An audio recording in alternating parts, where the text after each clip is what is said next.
Well, I decided that I was going to go ahead and try to tackle the brakes. And because this is just not working. Let me show you. Oh, actually, no, not do that yet. This spins way too easily. I wish I had a spring scale that I could hook on here and tell me how much torque it takes to turn this, but that's not much. I had a pair of gloves that the mate, one of the gloves got lost somewhere. So I had this leather band across the top of across the knuckles area. I thought, well, I'll take that out and try it. Well, I'm not excited by this. So I'm pretty sure this is leather. It looks like leather. It behaves like it. So I went to my local Hobby Lobby and I grabbed some leather pieces. I think there were 2 packages of them. And I got this one. I got the second one because it seemed like this was a bit grabbier than this one, but I think this one will be good. The reason I'm not going to try to do anything with these, because I thought about trying to recondition these and so on. This is 50-year-old leather. You'll see when let me take it off. And it's just, well, I'll take it off in a minute. Now if I put this in,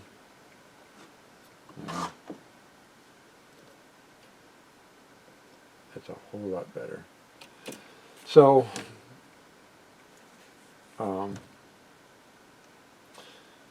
okay, back up to where I was heading. One of the things you have to be concerned about is putting something on here that will stop the tape too abruptly. And if it just goes, then you could break the tape, depending on the quality of your tape and just what's going on. So I compared these two. I think maybe either one of these will work. I'm not sure. I'm going to go with this one though. I think this one will be better for my purposes. And so let's get this apart.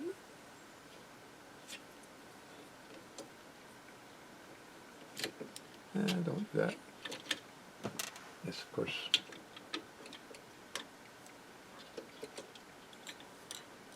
All right. There.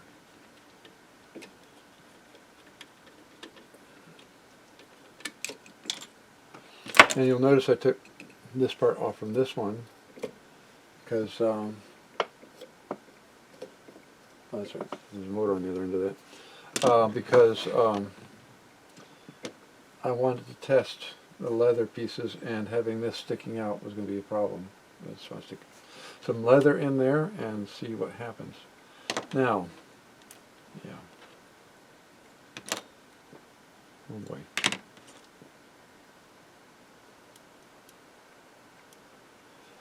Yeah.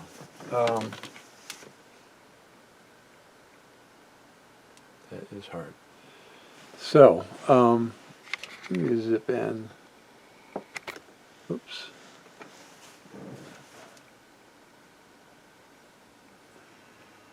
It's actually shiny. I took this and I hit it with a cleaner. Whoops. I hit it with a cleaner and I tried to make it work. But I think what's happened is that this leather has become hard. Yeah, it doesn't have much grab. Well, and it doesn't have much adhesive either. So, let me zoom this back out, because I tend to forget to do that, and then I forget to show you what I'm doing.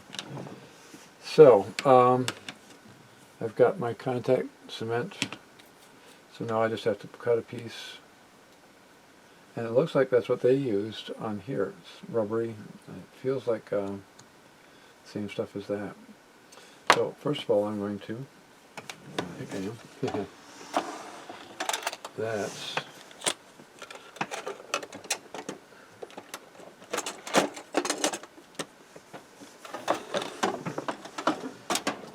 get out my persuader. There it is. Alright, So, what I want to do is coat this. Maybe I should clean it a little bit beforehand. And get my alcohol out here and see if that will do what I want.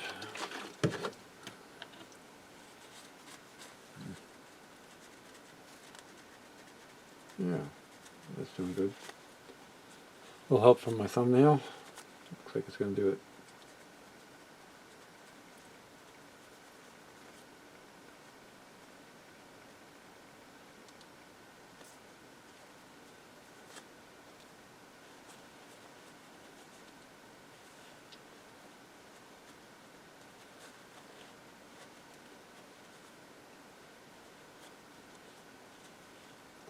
Oh yeah, that's so much fun. Getting old adhesive off from things, always fun, really. Don't believe a word I just said. It's a pain. Alright. So, what I think I want to do is maybe use my helping hands. These things have been so useful. I've used them a lot over the years.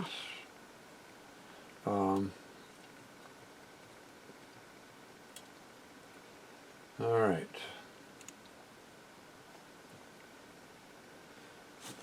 That hopefully allows me to do what I want to do without it going where I don't want it to go. Stop.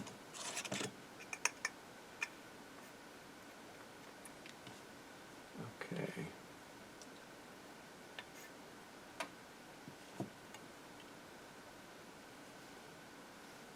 Alright.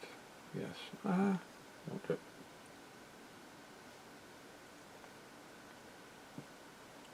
There's that one. Probably should have gotten the other one apart too, but I didn't. Oh yeah, that's feeling almost like right there where that's all hard. It's hard. It's very stiff. So, ew, that one tore off. Well now.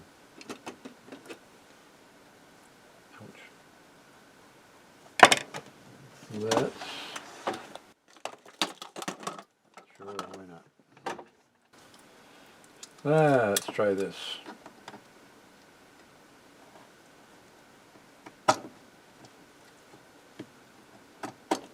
There it goes. That one wasn't coming off, not easily. It's amazing how one of them will be ready to fall off and the other one doesn't want to come. Don't know why that is. Oh, okay, that's all right. I was checking to see if this moves freely or not. I'm pretty sure, well, I don't want to touch that one, it's got glue on it.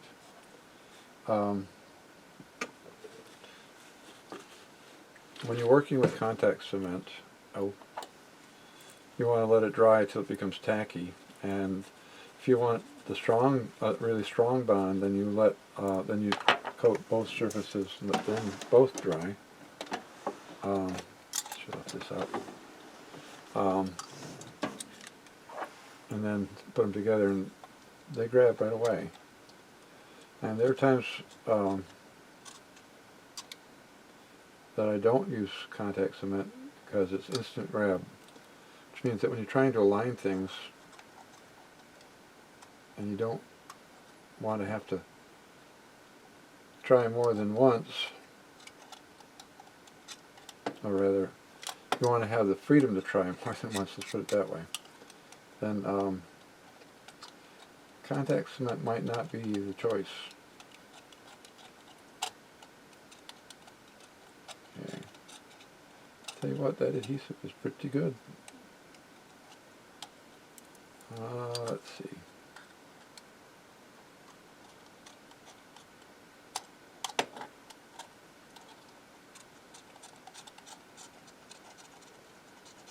Yeah, let's Alright, so I probably should have cut my leather pieces out first, and I didn't do that. However, we'll make do.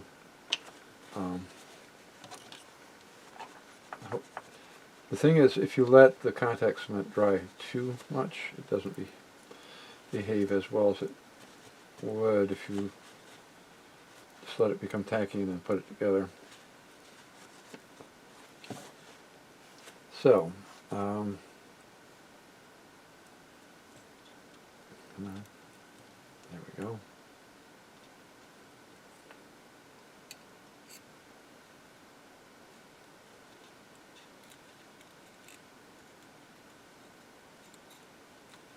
I guess that'll work.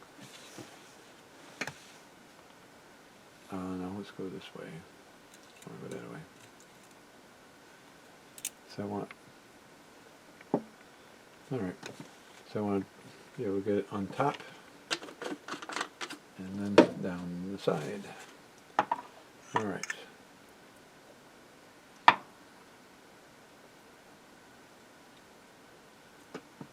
Okay, now, while that is drying, let's work on some leather, shall we?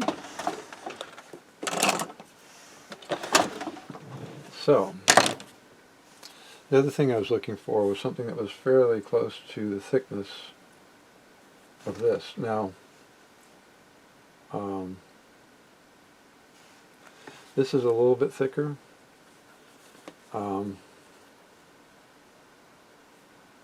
Let's see. How bad is it? Not too bad. So this is a little bit thicker, but I think it's going to be okay. Oh boy.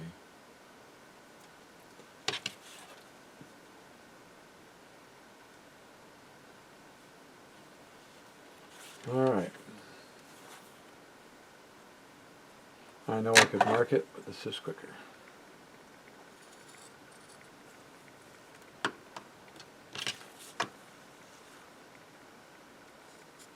The thing is, the point of contact is just this one little narrow spot. The rest of it doesn't really matter.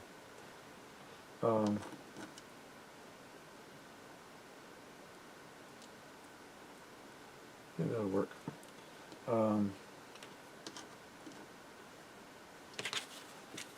Let's continue.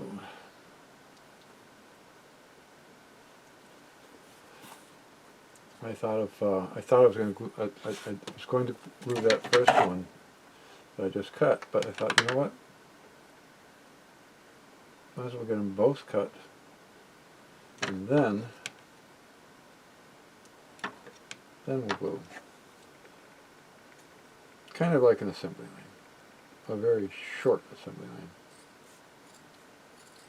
There we go. And I guess the length doesn't matter too much, because it's just going to go around like that. So, there we are. And the other thing I have to pay attention to, because I'm me, is there's this side and there's this side. This side is the one I want to put glue on, not the other side. So, okay.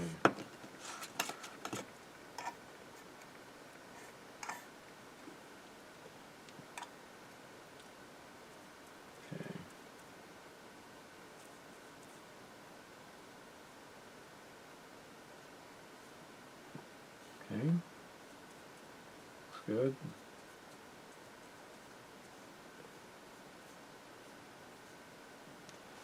Okay.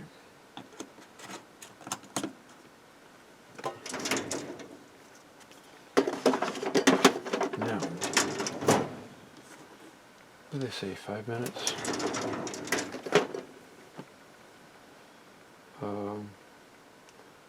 15 minutes, not over 2 hours. Okay, I will be back. Well, I've got them glued on.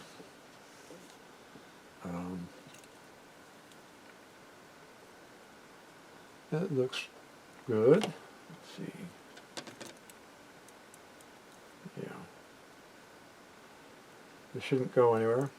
Oh, one of the things that when I was thinking about using, where did I put it? This. One of the reasons, well, two reasons why I decided not to use this. It didn't feel like it was soft, and it didn't have the kind of grip that I wanted. It was also very thin. So when you cut something narrow like this, if it doesn't have some thickness to it, you could try to bunch up and fold up on it. At least that's a possibility. So that's why I didn't really want to.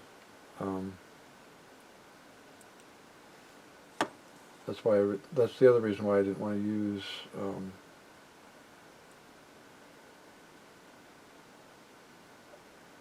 Okay.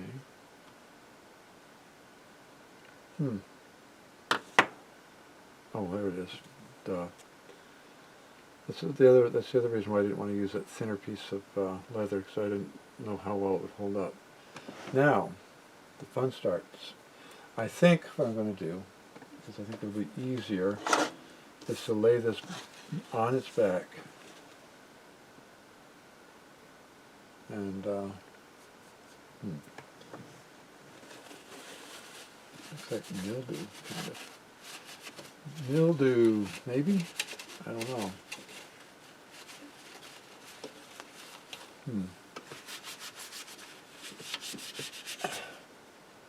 Yeah, the previous owner of this was, well, his health wasn't the best, but being stubborn and independent, he didn't want a lot of help, so even though he had a neighbor nearby who was trying to help him, he frequently didn't want it. So, actually I think what I'm going to do is charge up my magnetize my screwdriver. The end result was his house was an absolute disaster. He actually had mice, or at least one mouse, coming to visit him where he, screwing around on the top of the furniture near where he was lying in his bed.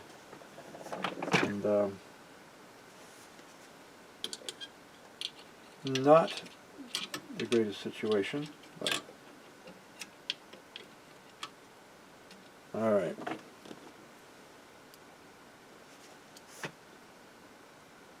Well, you can't see.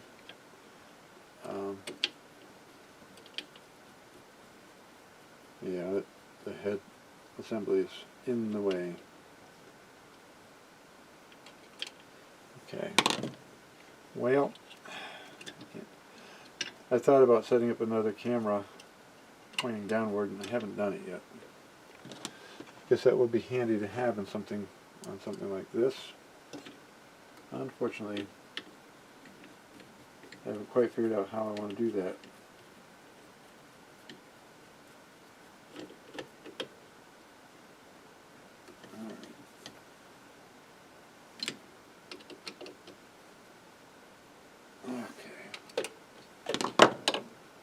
Oh yeah, I think that's going to work really well.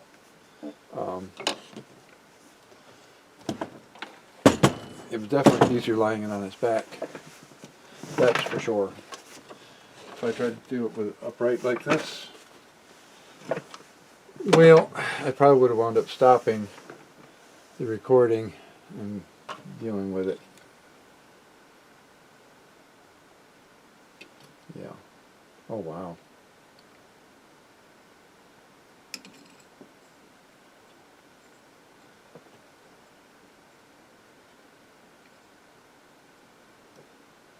Now, one of the things I wasn't real sure about this design was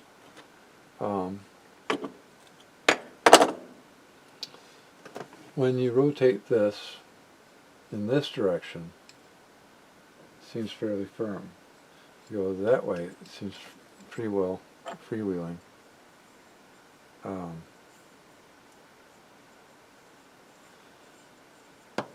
So I wasn't really excited about that, but it occurs to me that this is kind of grungy. There might be value in it working that way, because when you're threading tape on, you have to think. You can't do and think at the same time, or talk at the same time. When you're putting the tape on, you are going to have a tendency to want to rotate this to tighten up the slack in your tape.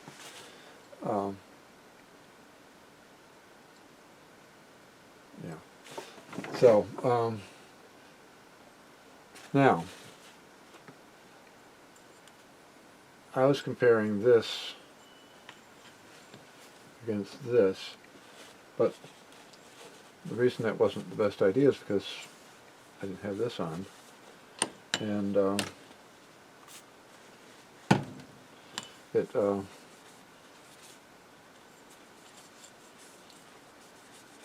makes a difference because there's more leverage and you've got a larger pulley.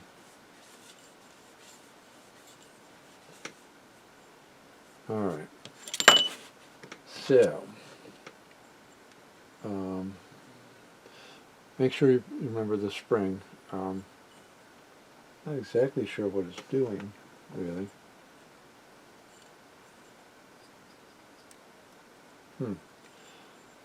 There's a spring inside of here, but it's not that one, so I'm not sure what that's for, to be honest.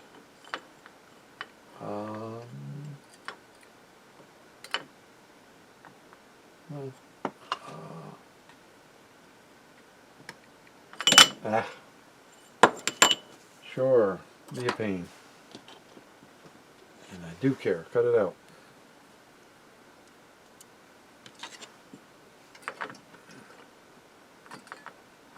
There it is.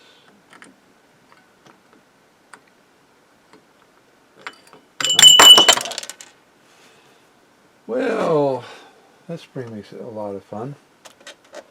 Let's try it again, shall we? Let's do it this way. That worked. Well, why are you not going?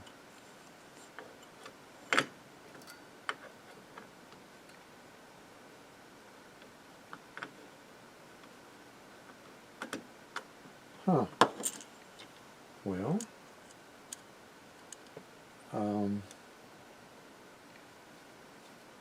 that works. Let's try a different screw on this one. This one's being uncooperative. I don't know if I buggered up the threads. No, it goes. Alright. Well, let's start with this one then. Oh, try that one. Didn't have trouble like this with the other one. Okay. Well, I don't know. Let's try it like that.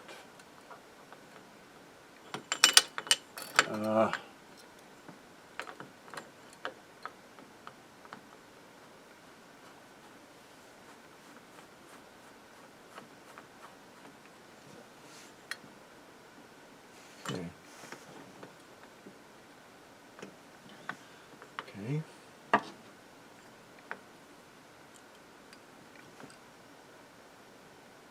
Right there.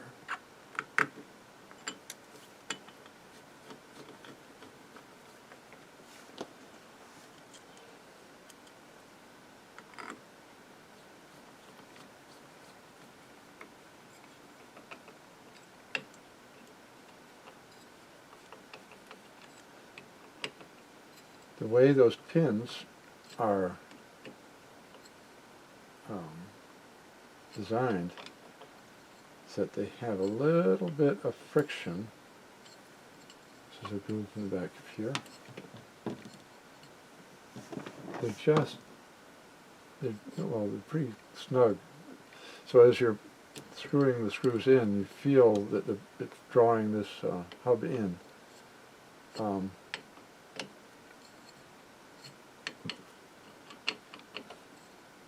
Okay. Oh yeah, that's nice and tight. Okay, now I'm going to put this on its back again, and I think because the cover wants to move around on me, I'm going to screw it in place. That way it won't keep sliding against the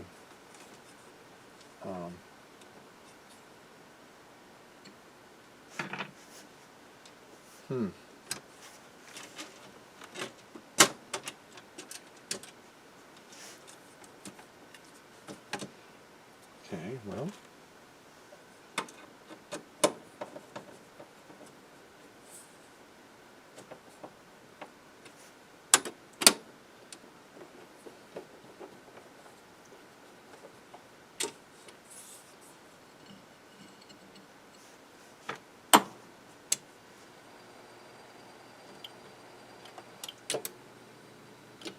Okay, that's good. All right. So,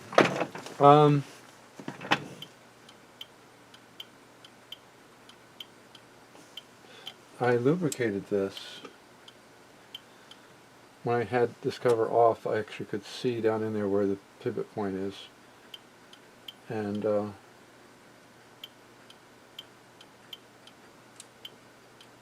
it I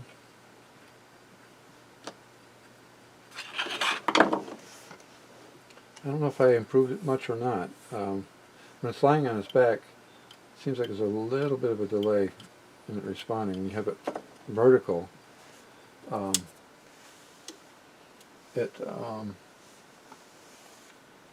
works better. But it looks like there's a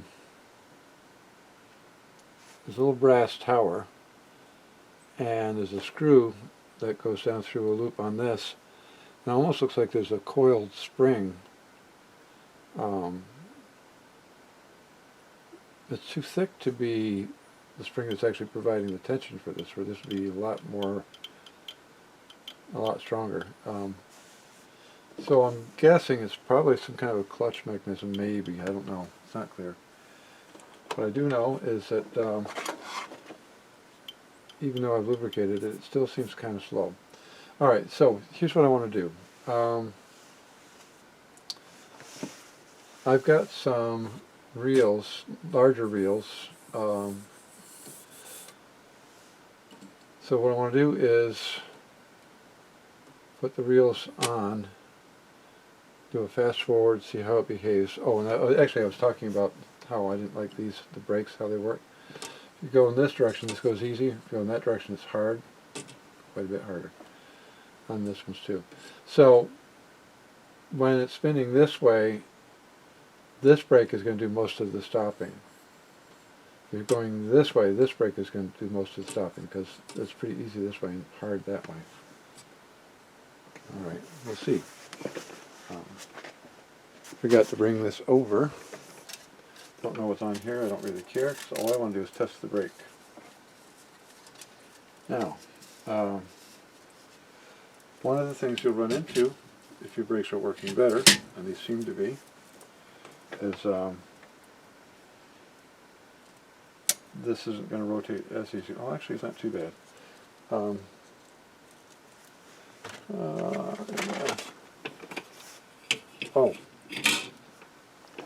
I don't know if this is the metal reel, take-up reel that was on here. This is a lot heavier than this. Yeah. And oh,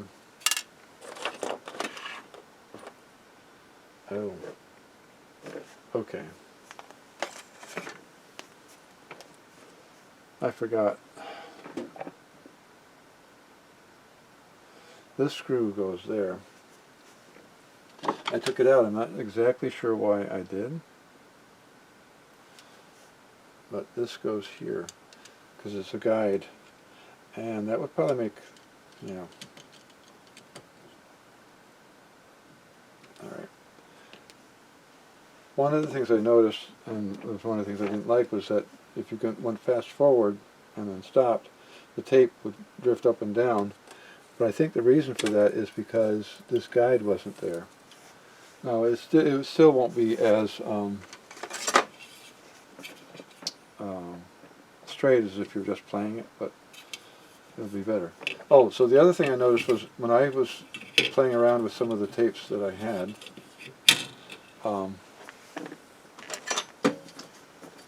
the reels were this size. So I put this size reel on there, and as weak as the brakes were, they were a lot better with that smaller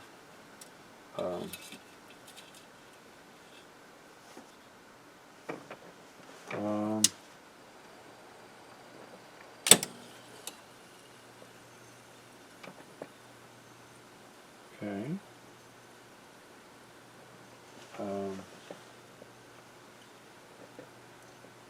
So now what I want to do, oh, by the more I use these controls, the better they work.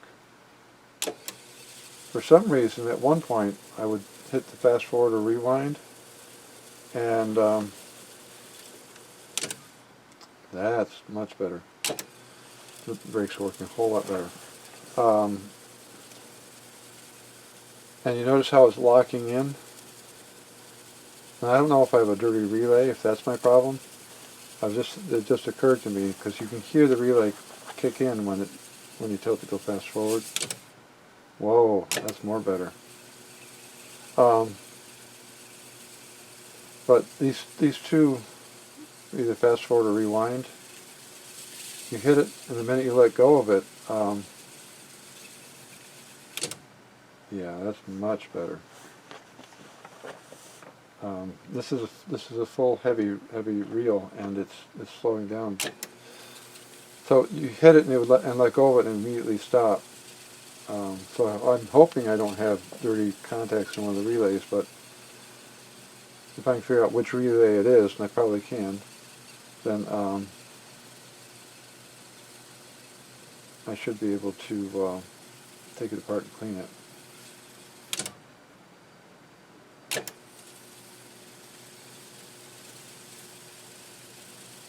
There it goes. It's starting to speed up.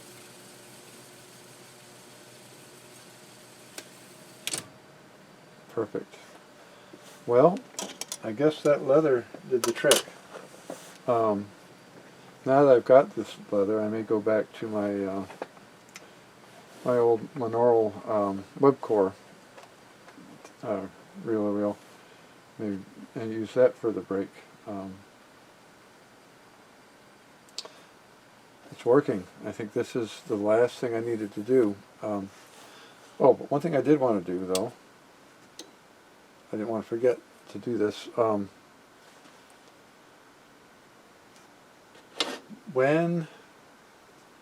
actually, I'm going to play one of those German tapes.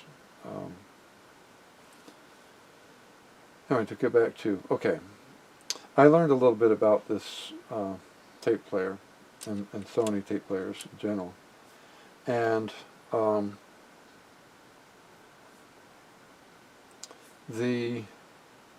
some of the things that were said is, number one, oh, that's not where it belongs.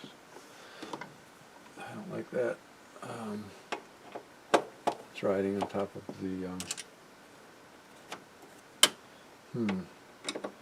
I don't like that. Okay. Oh, yes. Sony has had a tendency to be more complex. Let's see, is that going to make noise now? Oh. No. All right. Sony had a tendency to be more complex in its designs. One commentator said, where other manufacturers would use one transistor, they would use three. They also were kind of late to the game in terms of using ICs. They stayed with transistors, discrete transistors. I still have to clean this more. Discrete transistors longer than some of the other manufacturers. But I want to show you something that I saw when I was. All right. Wait, Rascal's not like.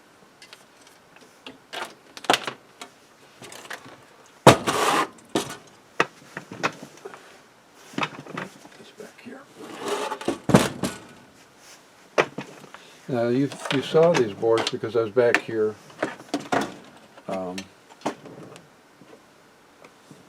working on this. Oh, and I was going to go back and look through my videos and see if my memory with regard to the lights on the controls was right. Because I believe that by putting this new connector in here, it actually got the lights under the control buttons to work. But I'm going to have to confirm that because I don't know if I paid that much attention. Alright. Can you see what I see? I counted what I could see on this board. I think there are at least 20 capacitors. There's not quite as many here or here, and there's fewer there, a lot fewer there. But if I were to recap this completely, I would be guessing, actually there's quite a few. I would be guessing, let's say they only cost $1 each. Got 1, 2, 3, 4, 5 boards plus this one. Oh man, 6 boards. And let's guess as an average we've got 15 electrolytics per board. That's $15 per board times 6, which would be 90 bucks. My brain is working. Yeah, so 30. Yeah, around $90 just capacitors. And that's hoping that you aren't running into anything else. And because the other thing you'd want to do is make sure that all the resistors are up to spec if you're going to get in there and do stuff. And also you might want to hope that none of these connectors are cracked. I looked at them when I had the top front cover off, and they looked fine, but I'm a bit reluctant to pull these out and look. If I had to work on them, I'd work on them and take my chances. But I'm not really sure why this thing split the way it did. I'm still puzzled by that one. None of these look bad. They aren't cracked. They don't show any indications of having problems. So, and I think this is the one that they call the mechanical connector, because I think there's a lot of mechanical functions that go through this. So, yeah. So there's relays, 1, 2, 3, 4 relays here. There's a relay down here. So I'd have to go and look through the circuit information. System control, okay. This is called the system control board right here. So I'm betting that this has to do with the fast forward, rewind, and play functions. So I'm curious about this. Yeah.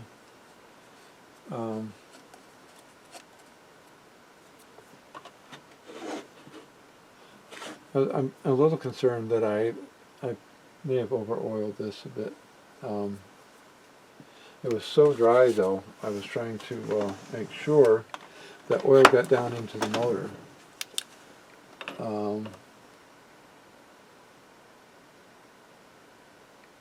Huh. I'm not sure. Really? Let's see if I can tell. I'm trying to get an idea of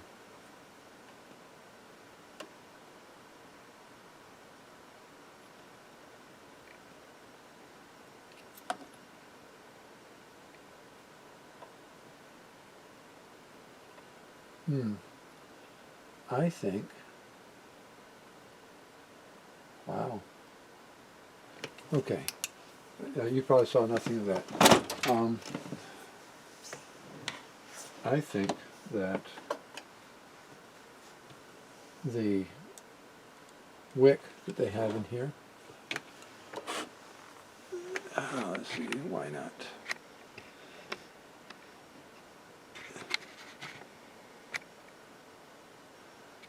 Yeah, oh, if the cameras can pick that up. Oh, come back here.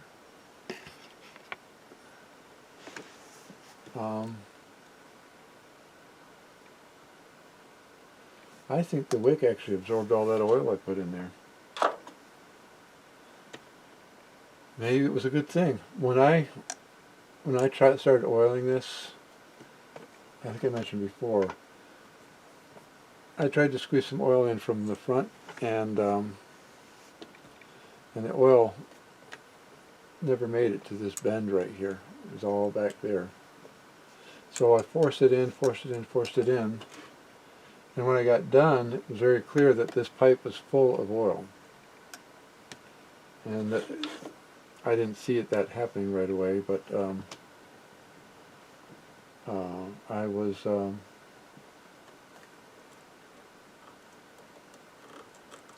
rather concerned when I noticed that. Oh, you can't see. Once again. All right, I was looking at these capacitors. There's one here, and here, and one here. This one is 4, and this one's, I think, was it 2 and 0.5. This one says it's 4. This one also says it's 4. Now, I don't know if those are, they don't seem very big. They don't seem very big as filter capacitors, and oh, they are. Yeah, okay. These 4 microfarad capacitors have to do with the motor, this one and this one. And this one may also have to do with this motor, maybe.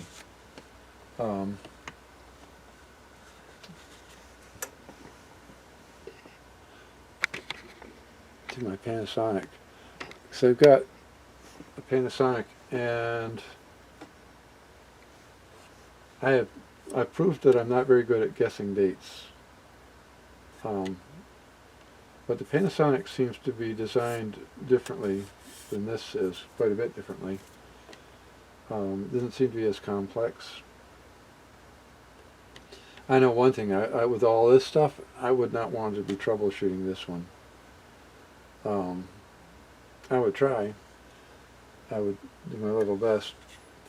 I do have the service manual for what it's worth. I'm ecstatic that the brakes seem to be working properly now. It's just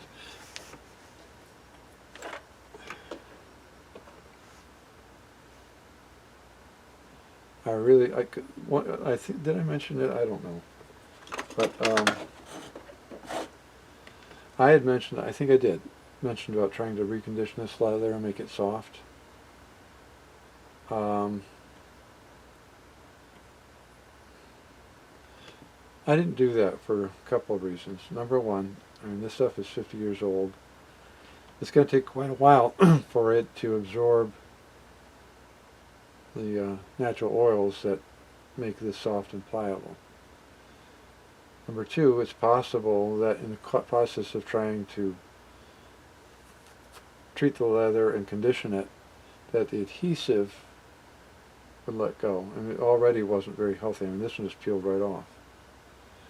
So those are two reasons why I chose not to do that. I just thought it would be a whole lot easier and a whole lot faster to find. And let me just, what did I do with that? What did I?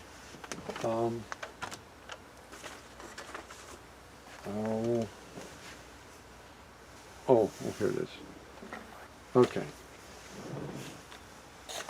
It was a little bit of a pain trying to find something that might possibly work.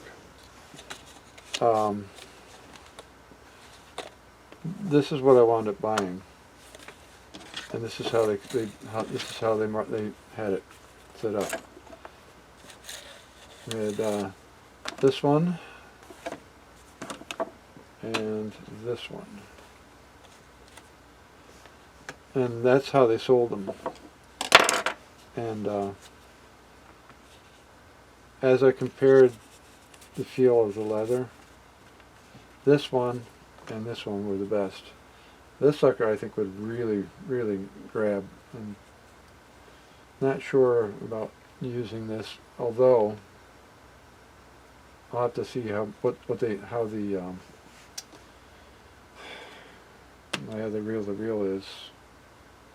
My Webcore, I'm sorry, my Webcore. I have to see what kind of a setup they use for brakes, because now they've got this leather, real leather. You may want to try that. So this stuff wasn't horribly expensive. It was $3 for each packet, like this. Real leather crafts.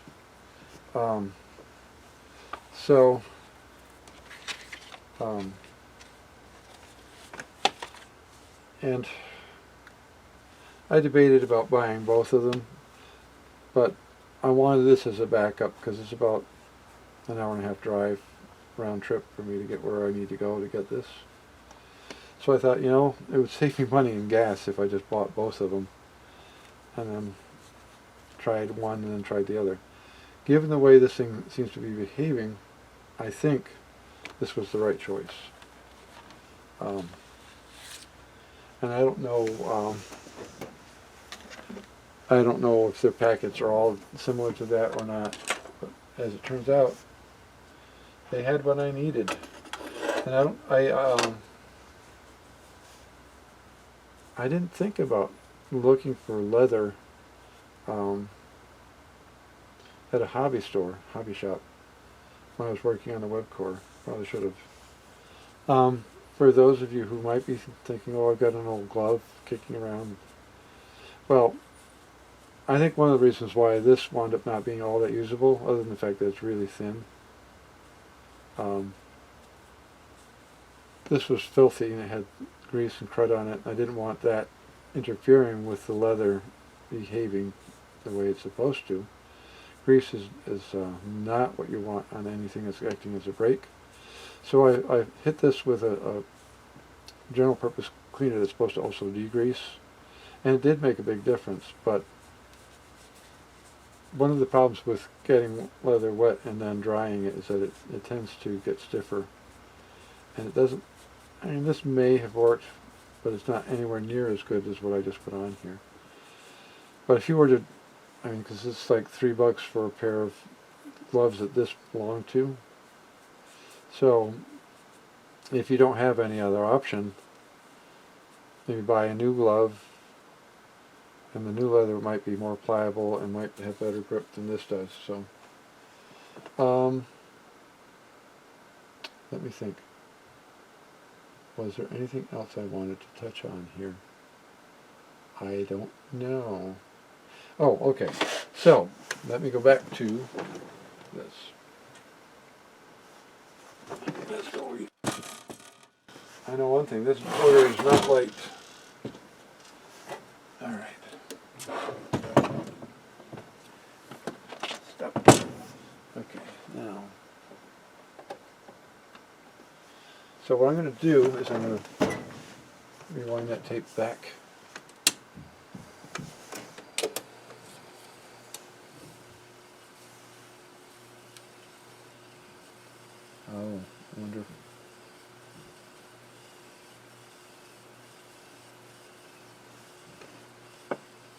Let's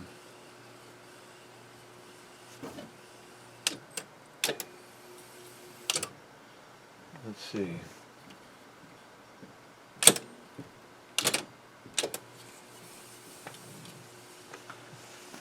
I wonder if that's, I wonder if that brake on one side is dragging. Well, I got interrupted, so off camera I pulled the top back out, spun this thing around. I believe this is the brake that's holding us up.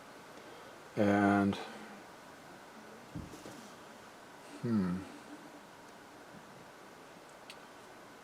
Alright, so if I push down on this manually, that spins freely. But watch what happens when I,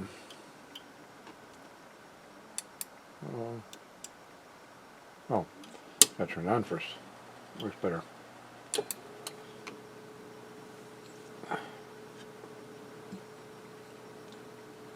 Yeah. You can see that brake moving.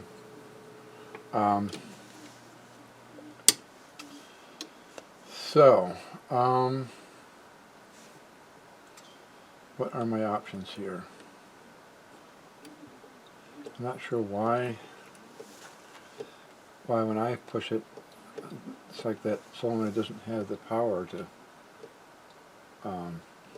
drag it around where it belongs.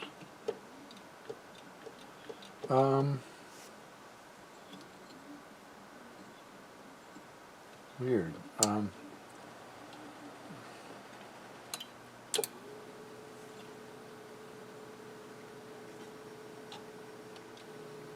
Oh, I see. Okay.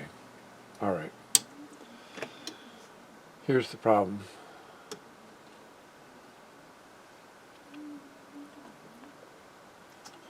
Yeah. Yeah, okay. Let me show you if I can.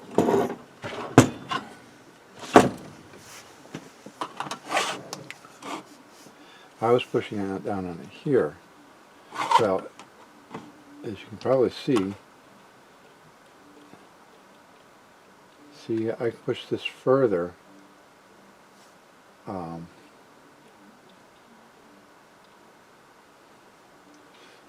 So I can push this further than the relay is able to, because you push down on the relay, or solenoid I should say.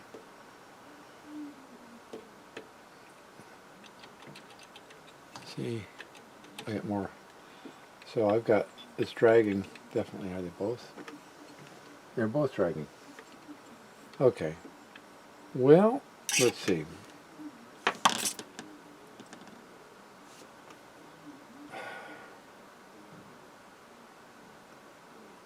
I've got to think about what I want to do here. I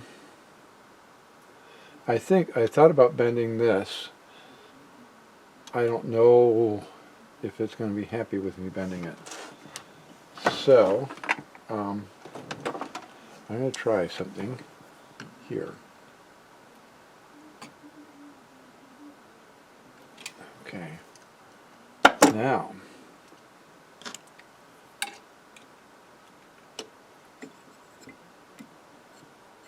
yes, I think that's all it needed. So, all I did was, you've got this little bend right here. So I grabbed it here and I bent this so that this arm is up more. So now when the solenoid pulls down on it, it pulls up harder on that. So let's try this again. So let's do this. It should be the same.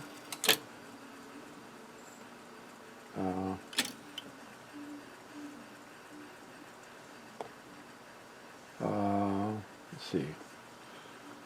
It is this one. Yes. Okay. All right. That makes, okay, that's good.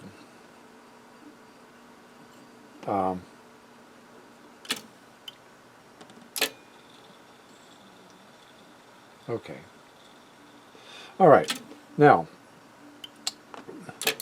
the reason you see this one turning is that they've got the motor turned on a little bit to keep tension on the tape, so as you're rewinding it, the tape doesn't become slack.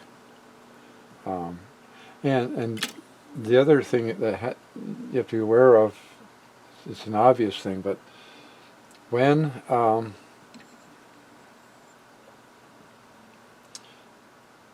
you start off with a full reel here and you're winding it over here, these reels wind up spinning at different speeds throughout the entire time that they're rewinding or fast forwarding. Makes sense, because as the tape builds up here, this will wind up as running faster as this pulls the tape through, or vice versa. So the fact that when I do this and that spins, that means there's no brake riding against the brake hub, which means it's working properly. And you see the same thing here. So, yes. More better. Okay. Well, that was tricky.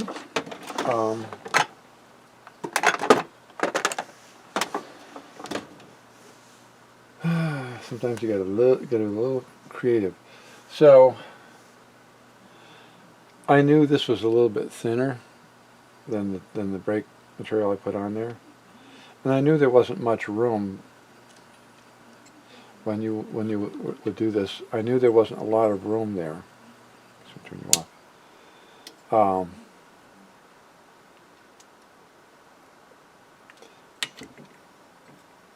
Yeah, that's good. I knew there wasn't a lot of room, but I thought that I had enough room to put that on there and not have an issue. As it turns out, I was wrong. Darn. Well, anyway, thankfully that was an easy fix. Okay, so let's flip this. I'm going to flip this on its back. And I want to check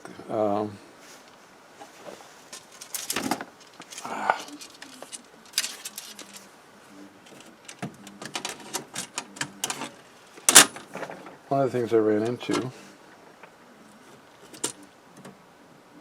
Do I want to?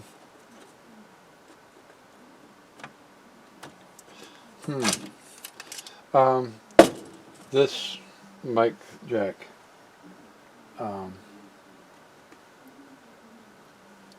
is in more than that one, it seems. Question is it a matter of loosening these screws and moving it, or the other? Let's see. Let's see if we have some wiggle room. Yeah, well, let's see how that looks. It may go that way too much. Well, let's see. Alright. Oh, that's good. That's alright. It's actually centered now. I like easy fixes. Oh, wait a minute. Let's move that one. I think this one's also too far forward, and it's holding the plate where I don't want it. It doesn't have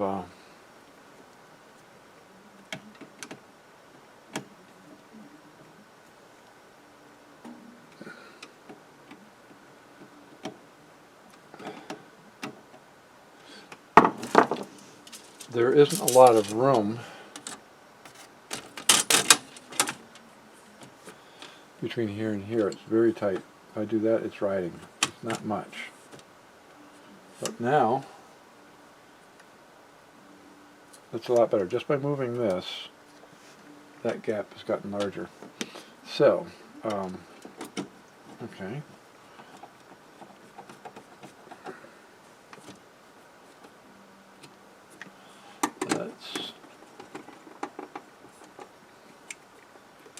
It's actually a lot better. Good. Another easy fix. If only they were all that way. And actually now when I push this down, this one's actually hitting here, but I've got the room I want here, so we're good. We're going to leave it alone.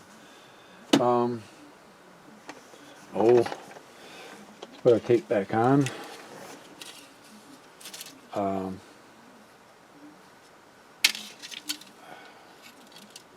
Yeah, I want to do that. Okay.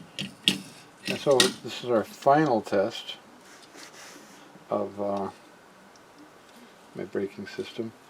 Come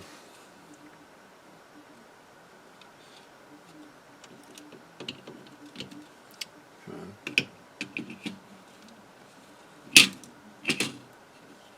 Yeah, of course you can do that. All right. I no longer leave those unlatched. Although before it was because the tape would get loose and go under the reel, and sometimes it would do it on the back where I didn't notice it. It would lift the tape up, the reel up, did it on that one, lift the reel up and go under it, start wrapping against here, around this. That was not good. Alright.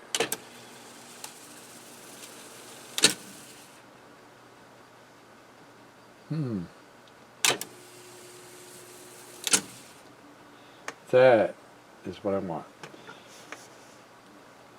This is working exactly the way it should work now.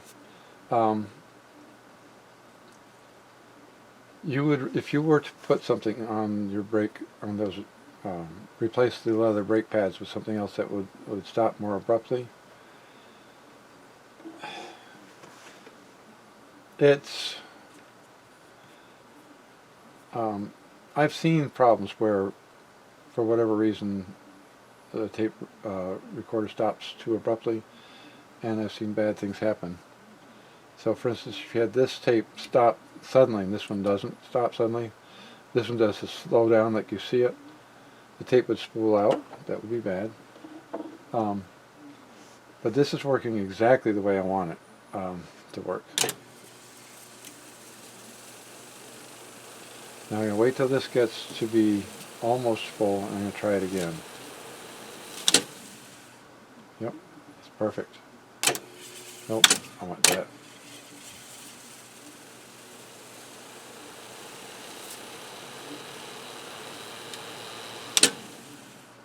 Absolutely what I want. This is spinning at high speed. I've got almost all the tape onto here, and so this is dealing with the full weight. Yep, it works. It works. So the brake on this side is doing the work of slowing everything down. This one has a little bit of braking, probably about half as much braking as this has, if I were to guess. So that's doing very well. Okay. All right. Now, I'm thinking that I'm guessing that if I were to put that metal rewind reel or take-up reel on here, that it would also work. But let's see. So this is a pre-recorded tape.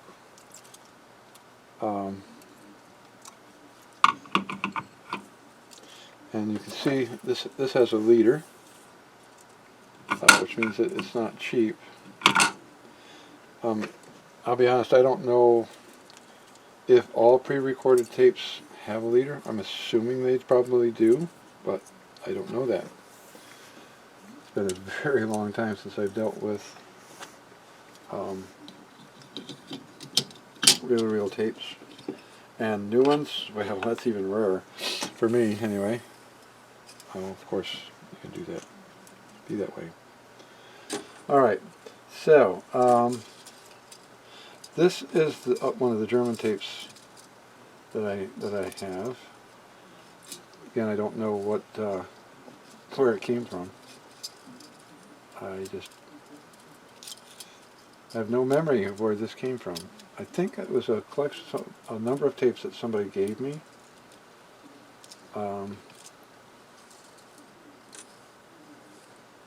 But I don't really know.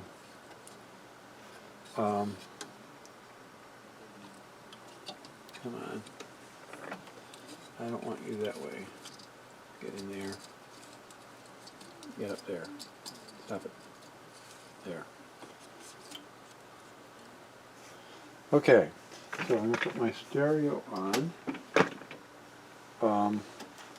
I have no idea what...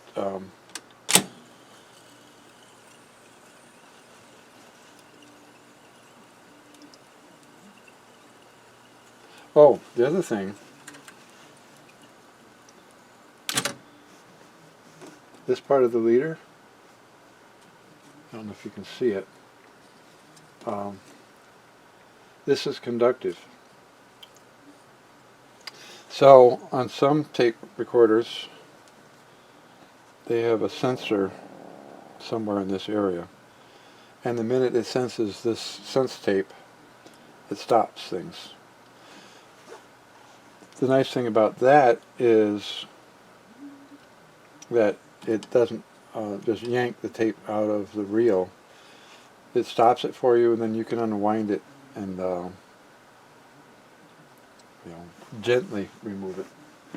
All right, so let's see. Come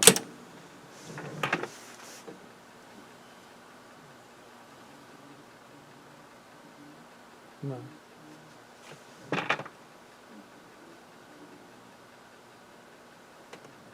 Oh, duh. That's why it wasn't playing.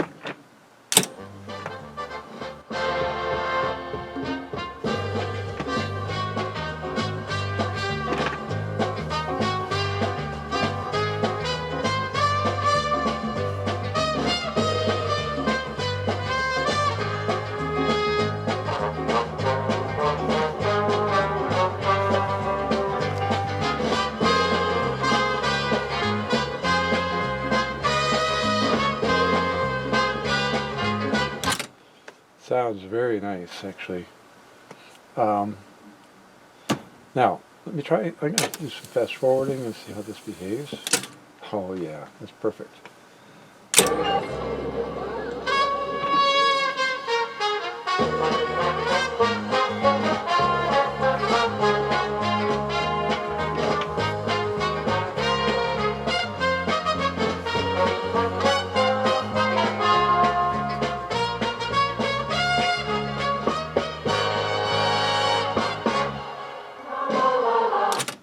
Yeah, that sounds nice.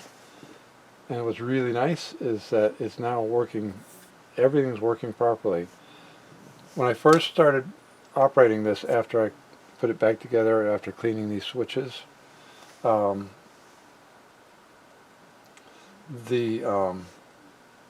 switches were still a little bit flaky, and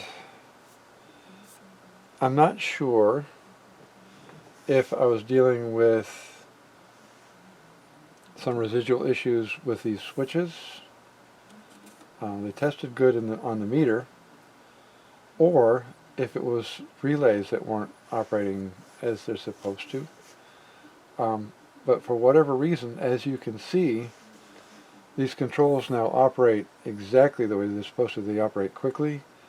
They don't pause. They don't, for instance, when I first got this, if I hit the play button, I would have to hit it, either hold it or hit it more than once to get it to actually stay playing. That was really flaky. Rewind, fast forward, that wasn't working so hot either. So yeah, this thing I think is done. Pretty much just a matter of putting it back in the case and run testing it. Oh, that piece of music that you just heard reminds me a bit of the Tijuana Brass, if you know who they are. I make no bones about the fact that I'm not a young guy, so there's stuff that I know that you may not, for those of you who are not my age. But Tijuana Brass was pretty popular back when I was a lot younger. So, I'm trying to think if there's anything else I want to do. Oh, I was going to look into this, and I probably need to. I've mentioned this before, but I don't know. Actually, let me put you on pause, and I want to look into whether I can find any information on the tape heads that this thing uses. Well, I went hunting, and well, the information is somewhat lacking. It is 50 years old. I couldn't find a date on when this was made. And I also can't find out for sure whether these are the ferrite, the harder ferrite heads, or the softer heads.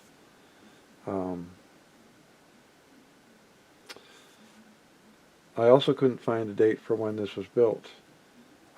There's a 651, which as far as I can tell is a newer unit which has auto reverse.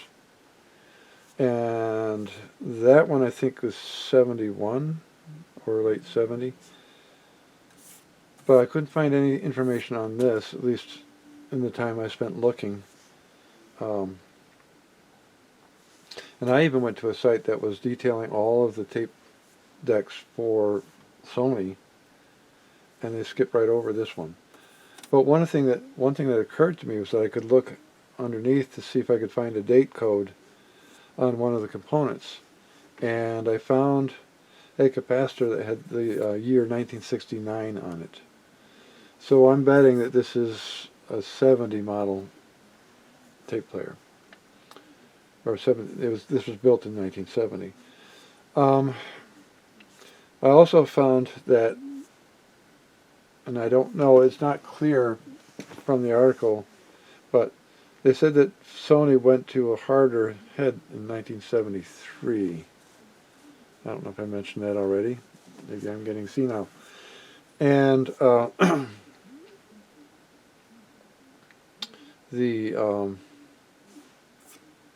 but they were talking a lot about single motor tape decks, so it's unclear to me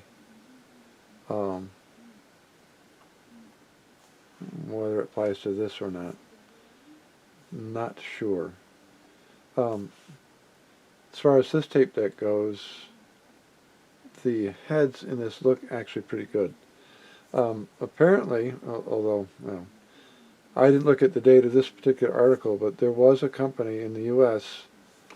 that could take your heads, polish them in to make them like new, and realign them and all that good stuff, and make them work properly again. I haven't looked for that. Now there were a ton of these out. These reels. There were a ton of these made, I believe, and I think, I'm not sure, but I think the 651 was probably the same head. I think. No, actually, it can't have. I take that back. No, it can't, because I think that had auto reverse and auto playback, which meant that it had a playback head over here as well as here. So that's not an option. So it might be possible, and I haven't looked, but if your tape head is shot in your 650, you might find one for sale that's in decent shape. I was shocked. I mean, there were a ton of these made, and I went looking for this. One site that I encountered had like 25 of these available. Of course, they were probably scavenging them all from all of these decks that had all of these. You've got a total of 6 of these in this. So apparently they've parted out a bunch of them.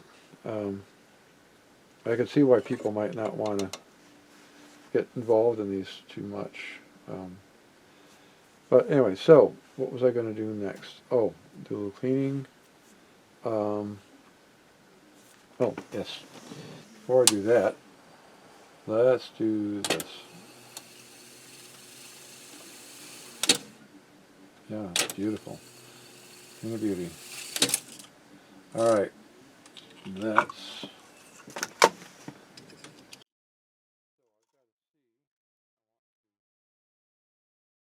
Well, as I was putting this back in the case, I had these two spacers that were lying loose in the bottom when I finally got this out of there.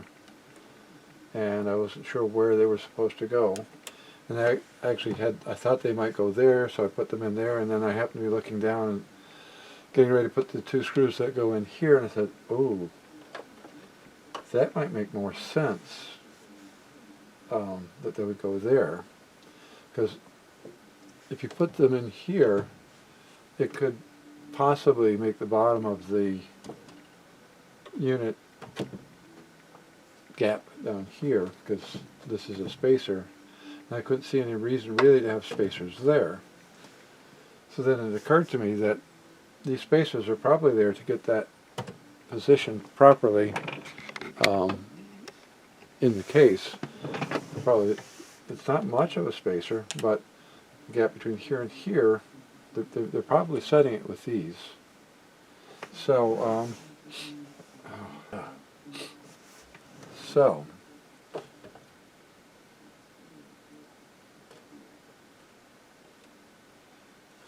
and do that. So I put contact cement on, just like I did for so many other things. Don't have anything against contact cement, just I'm careful about where I use it. Okay,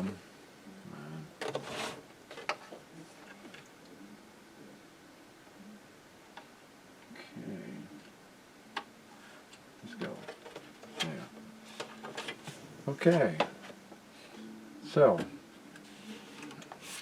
one thing. So I wasn't. Well, I decided I wanted to show you guys where those actually go. And I was looking here, here, and here, and here, trying to see where the glue was, because there was lots of glue on these. And so I was trying to see where it was. I had forgotten there were screws here until I got this in the case, and then realized there were two more screws, and they had to go in here. And that's when I thought, uh-oh, that's probably where the spacers go. And yes, that is where they go. So, okay, I've been playing around with this, playing around with the recording part of this just to see how well it works. But I want to show you how to record using one of these, and show you some of the things you can do. Now, first of all, these two buttons control whether you can record or not. What's kind of nice about this is if you're playing a tape that you really don't want to record over, you can hit the record button all day long as these two buttons are out, and it won't record over what you're trying to keep. On the other hand, if you forget and leave these in and hit the record button by mistake, then you start erasing stuff. That's one thing. The other thing is you've got the ability, because you've got these controls here, to set the level you want to record at before you do anything. So I'm going to leave that out. I'm going to just show you. So I'm going to play this.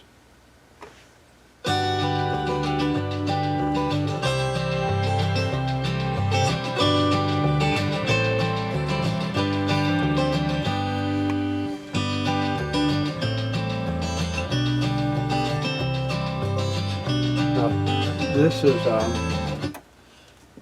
you've got two separate buttons here, and you can adjust one differently than the other. Right now they're actually pretty close. And because it's a stereo, there is going to be some variation in the levels you see here. They aren't going to stay exactly the same. But if something is way off, you can grab both of these and turn one. It shows you right and left. So the center one is the right button, and the back button is to the left. So you can control what your balance is using these. So let's see. Okay. So now, let me just turn this back up.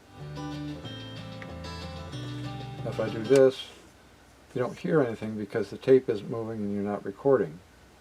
So let's start this over, and we'll pause that, and I'll put these in, and now I'm ready.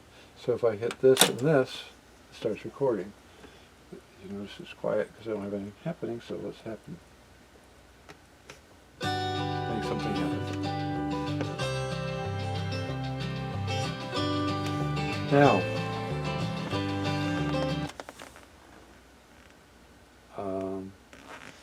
that's not right. Oh.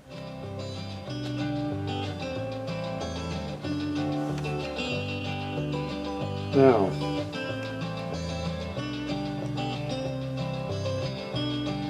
that means that one side of the record head is not working as well as the other. Now I can fix that. Now, that may not be the record head.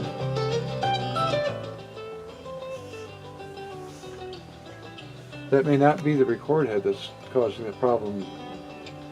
It could be a component that's aged, and there are adjustments to try to adjust to fix that or rebalance that. If I were going to use this for recording, I might play around with it, but I'm not. If I really do want to record with it, it's simple. Just tweak these two knobs a little bit and you've got a good balance. So now this shouldn't affect this. That's line out. That's your volume, playback volume. These are the controls for your recording levels, which is kind of interesting. Oh, yeah. So if I want to know, well, okay.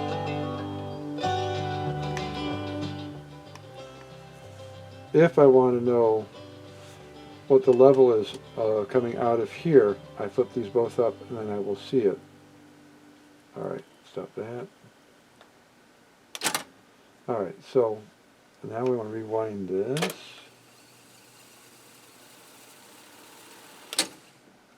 Alright.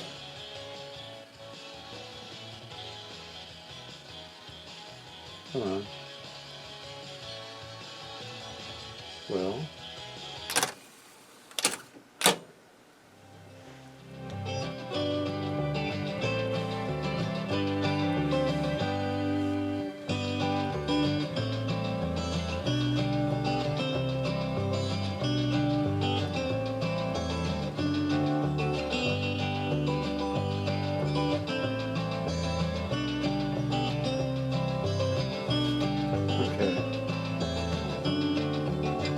It gives you some idea of what these data reels can do.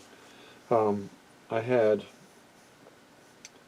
an old tape that was done, who knows on what, could have been my Webcore, but I'm not sure about that. But the crispness and quality of that was just amazing, and that tape's been around a very long time. I own the album, the LP album of what was on that tape. So I'm kind of wondering if that's something I did at some point. Whatever I did it on was good quality, and it's not. I didn't have this yet. I've got the Webcore, which is monaural. My Pioneer doesn't record, so I don't really know what tape recorder I was using if I did that. But in any case, these things are capable of really nice, very crisp sound. Well, you heard this is decent. It's not quite as crisp as what's coming out of here, but you know it's a 50-year-old machine. So, and again, if somebody really wanted to play with this, there are instructions on how to set the bias and set the record levels and all that. And that may be what has to be done to make this match this one. But like I said, I'm not going to play with it further. I don't think I'm going to do much recording on it. I'm kind of happy that it works, but still not sure what I'm going to do. This I may be, I may not be keeping it. I'm not sure. Well, I've been playing with this, and I am happy with how it's working.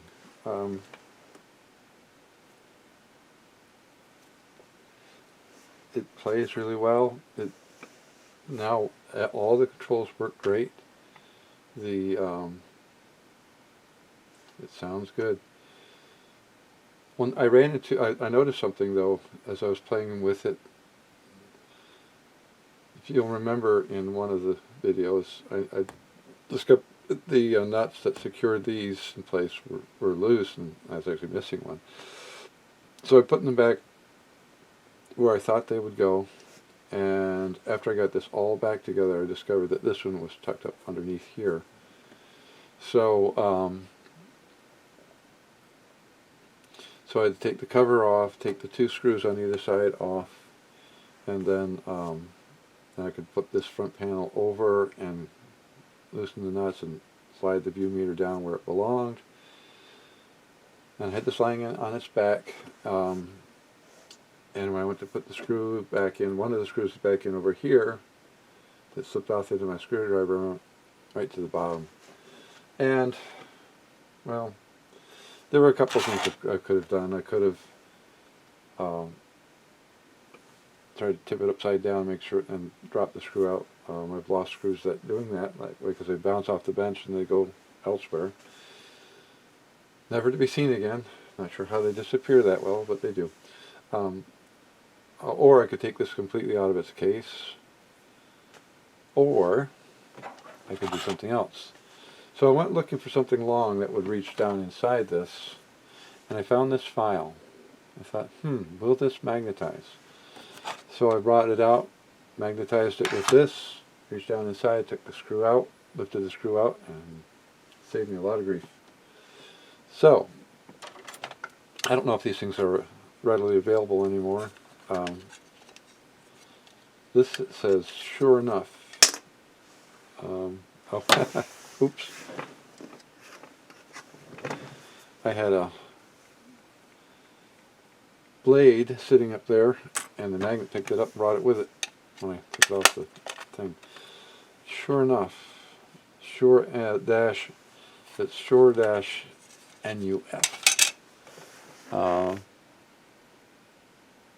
I guess you can see that. Sure enough. I don't know if they make these anymore. Oh, it's even got instructions on the back, and it says New Enterprise, Irvine, California. This is old. It's back in my days of working on office equipment. It was definitely very handy to have back then, because you were often dealing with places where the only way you could get a fastener, a screw down into a place, would be to hang it off the end of your screwdriver and feed it down in, or take it out that way. So this was really handy to have. But anyway, I am on. So I mentioned I'm not sure what I'm going to do with this. I actually am going to, I think, if I get that far, I'm going to maybe grab my Pioneer reel-to-reel and set them side by side, and I'm going to open that one up because I want to see a comparison of how these things are made. I thought that might be interesting. Now I'm going to have to find out how old that one is. I really didn't have much luck. Well, I finally determined that this is a 1970 because of the date code on one of the components. So I'll have to see what I can find on the Pioneer, how old it is. It's a nice unit also. It doesn't record, unfortunately. The record head has gone away. But other than that unit works really well. I had to do some work on it when I got it also. So it's now behaving itself, although I haven't used it in a while, so I'll have to see if it's still behaving well. Find out. Anyway, so I'm wrapping up here. This is my final video of this series. I hope you enjoyed it, and I hope you join me for the next one, and see you then.